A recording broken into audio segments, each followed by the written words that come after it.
Oh, hello. Welcome to SuperSoju, a town where you can rest and play. Let me show you around the land design I used to enter My Neighbour Alice landscaping contest. I made a recording of my land so I could refer back to it in the future if I wanted to recreate any of the designs. Reasons being, as we are currently in the last alpha stage, there will be some game resets. Everything will be lost except any ALICE NFT crafts and NFT rewards.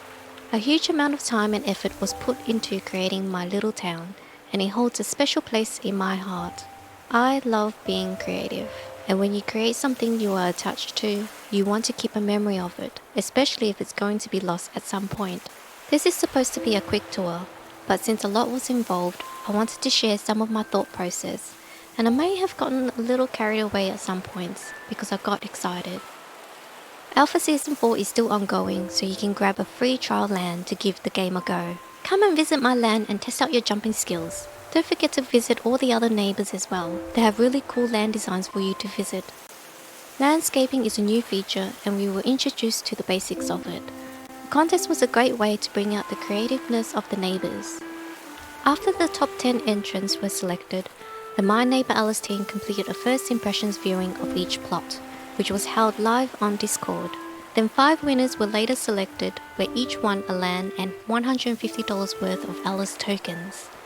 As soon as the contest was announced back in December, ideas started to pour in. So I sketched it out, did a bunch of planning on what needed to be tested before starting. Then I built a tall wall which I ended up making higher than what you see here. But apparently it still wasn't high enough because a neighbour was still able to find multiple ways to peep into my land. Anyways, I wanted to keep it a secret for various reasons. A. I wanted it to be a surprise with something fun for the neighbours to play in. B. I needed to do a lot of testing and didn't want plants watered. And C. There were big prizes on the line. Oh, and also, we can't have anyone getting injured during the construction phase. A lot has changed over the seasons. Just look at the differences here. I also played pre-alpha, but I could not, for the life of me, find the image I captured of my character. The tour footage you will see was actually recorded about 30 minutes before the contest ended, so my apologies for the rush tour as I had just finished the design and wanted to log off to avoid accidentally making any changes. Let us begin the tour. I'll do a quick overview of the different areas first, then I'll show you a close-up. So first up, from the highest platform here is the jumping point for the target jumping game. 10 points for landing right in the middle. Here is also a cheering stand for the blue team or red team. Originally, I started to plant different plants for the outer circles, but unfortunately they didn't stand out very well from up here, so I went with the garlic plants instead. Here the original design was a swamp, but it seemed a little dull compared to the rest. So I crafted another sakura tree and made it look like it was sitting on a throne to represent the power of life rising to the top, and if you go lower, the power of the life gets weaker. Hence the reason why the flowers on the side are left the bottom ones as baby plants, whereas the top ones are fully grown. Next to it I have an area where sediment is formed and farmed, hence a little bit of water in the middle. Next to it is my crafting area, which I will go over when we get closer. Here is the center of the plot, which is directly linked to the crafting area. The spawn point is located here next to the fountain. So as soon as you spawn on the plot, you will face the start of the jumping puzzle, which leads to the main castle. From the jump start point, it will give you a view of the sakura tree. The jumping puzzle requires you to jump onto these pillars, then up onto these street lamps, going all around to the quarry walls. Be careful not to fall into the gaps. Then onto the platforms here, jump onto the tree, then jump across to where the ghosts are, and then a final jump to the castle.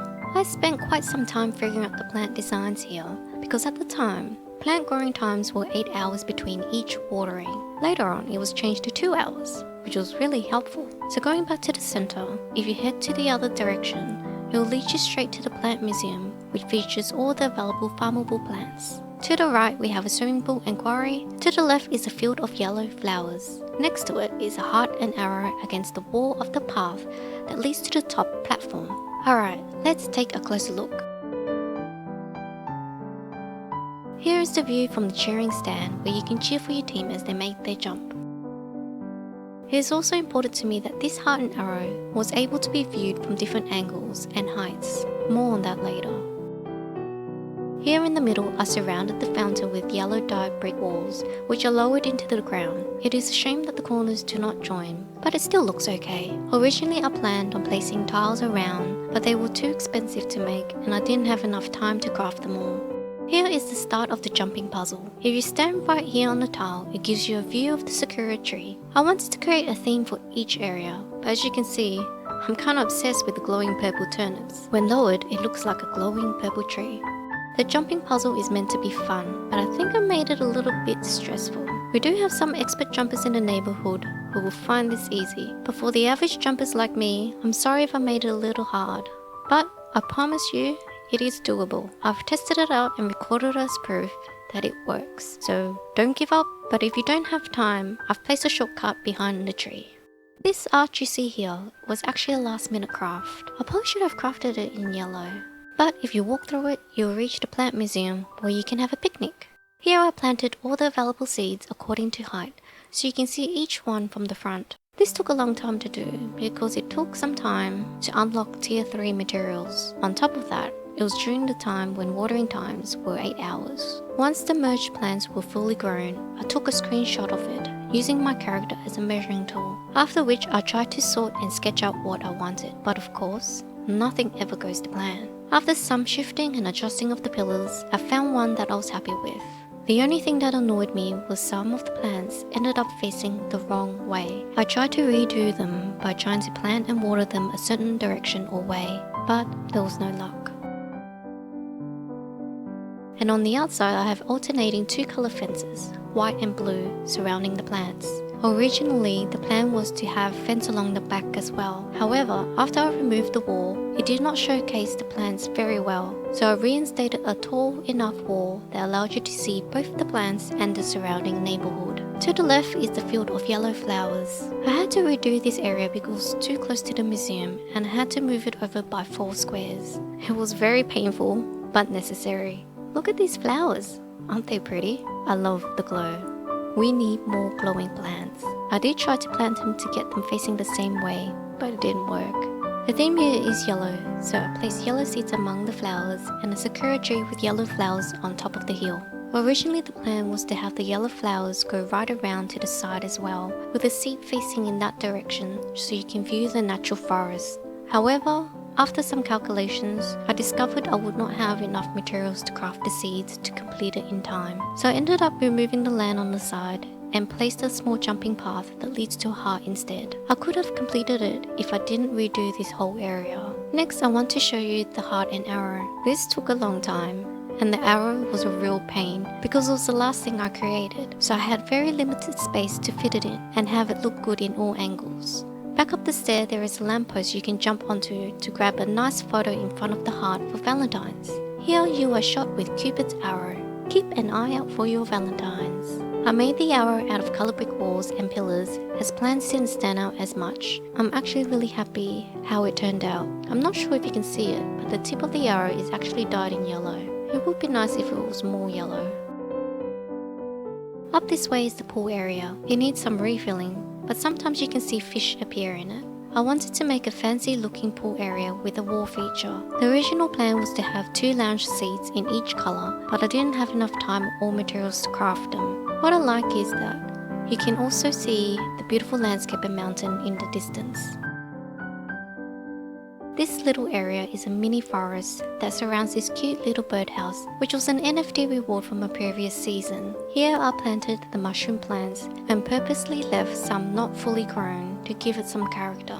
Here is the quarry with all the ores and stone nodes. I wanted to create the feeling of being inside a mine even though we could not build a cover on top. So I planted mushroom trees on top and within the walls with some fully grown and others not. I also made sure that you could not jump from any of these spots to cheat the jumping puzzle.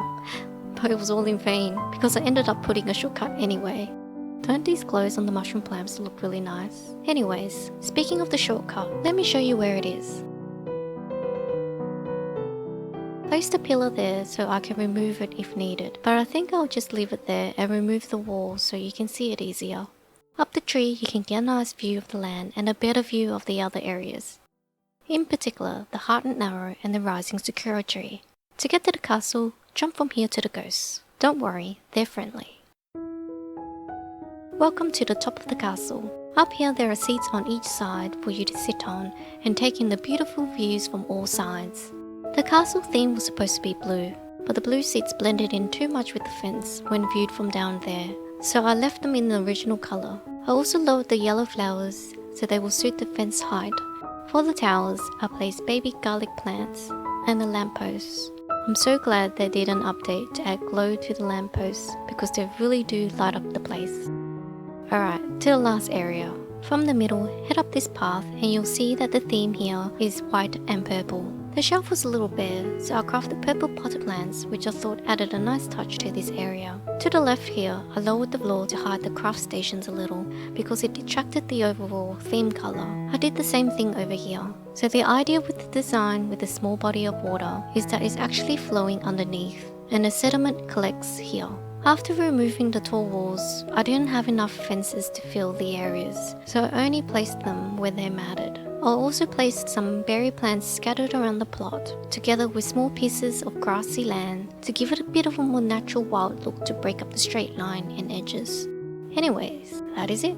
As you can see, I crafted a lot of items. These brick walls, pillars and fences alone took 1 hour each, and that doesn't include the time it took to farm for the dye. I'm actually interested in how many I ended up crafting. I'll place a count on the screen of how many items I crafted overall. I did the best I could in the 6 weeks we had to complete our design. Landscaping takes a lot of time, but it's damn addictive. I don't know exactly how long I spent playing, but I can tell you I played hours each day, from logging in multiple times a day to gather time-gated materials and crafts, to testing out design ideas and watering my plants. At times I even waited for the 14 to 15 hour cooldowns so I could harvest extra material because I was struggling to craft everything. I was really exhausted in the end. But I had fun creating this design and trying to do the best I could within the time limit. I didn't go out to check any of the other contestants' design, except when it was posted on socials or a request for singing was answered. It was only fair that I didn't look since I blocked mine off. When I finished my design, I thought I had a good chance of winning. But when I started to see all the official screenshot entries, my hopes of winning started to fade. There were so many cool designs out there by all the neighbours. It was amazing to see all the different themes and ideas everyone came up with. Truly amazing. Well done to all my fellow neighbours. Also, thank you to the My Neighbour Alice team for holding a fun and creative contest. I can't wait for the full game release and see what other new features are in store for us. I should probably mention that I am fortunate to be one of the winners of the contest. I just wasn't sure how to say it at the start. I will probably pop it in the description or title. Anyways, until next time neighbours, I'll see you in the neighbourhood.